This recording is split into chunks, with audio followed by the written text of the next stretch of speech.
महत्त्वाची बातमी यानंतर समोर येते ती म्हणजे पतीसाठी किडनी दान केली, फॅमिली डॉक्टरकडून मात्र 31 लाखांची फसवणूक करण्यात आली। ही बातमी उल्हासनगर या ठिकाणानं समोर येते।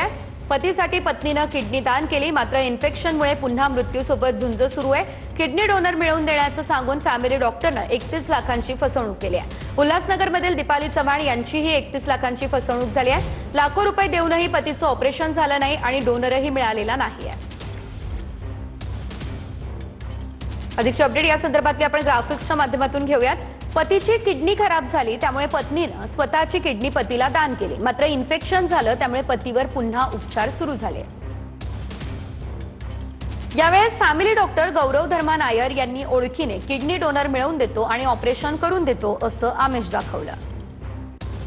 डॉक्टरनं मोसवे बिस्वास, जयदेव बिस्वास आणि इतरांसोबत ओळख करून दिली। टोळीनं पत्नीकडून रोख आणि ऑनलाईन 31,64,000 रुपये घेतले, तर लाखो रुपये देऊनही ऑपरेशन व्यवस्थित झालं नाही आणि डोनरही मिळालेला नाही, त्यामुळे पत्नीनं 7 जणांवरती फसवणुकीचा गुन्हा हा आता दाखल केलाय। या प्रकरणाचा तपास ओडिसातील भुवनेश्वर पर्यंत पोहोचलाय। तिथे देखील एका रुग्णालयामध्ये व्यवहार झाल्याचं समोर आलंय। गुन्हा दाखल होऊनही मुख्य सूत्रधार असलेला डॉक्टर अजूनही क्लिनिकमध्ये रुग्णांवरती उपचार करतोय। खास पेशंट होते, म्हणजे फॅमिली पेशंट आहे, खूप वर्षापासून ओळखतात त्यांचं।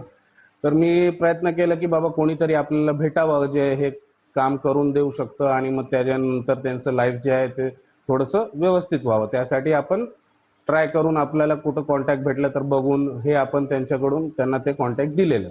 आता मी पण त्यांना तेच बोललो की ठीक आहे, आपण पोलीस कंप्लेंट टाकू। आता पोलीस कंप्लेंट टाकलं की त्याच्या सुरुवातपासून जे आहे, सुरुवात जिथून झाली तिथून तर ते सर्व काही येणारच आहे। तर मी सुरुवात पॉईंट होतं तर माझ्यापासून ते सुरुवात झालीच आहे। यातले काही वेस्ट बेंगॉल, त्यानंतर मुंबई येथील आकरीपाडा इथले ते आरोपी आहेत।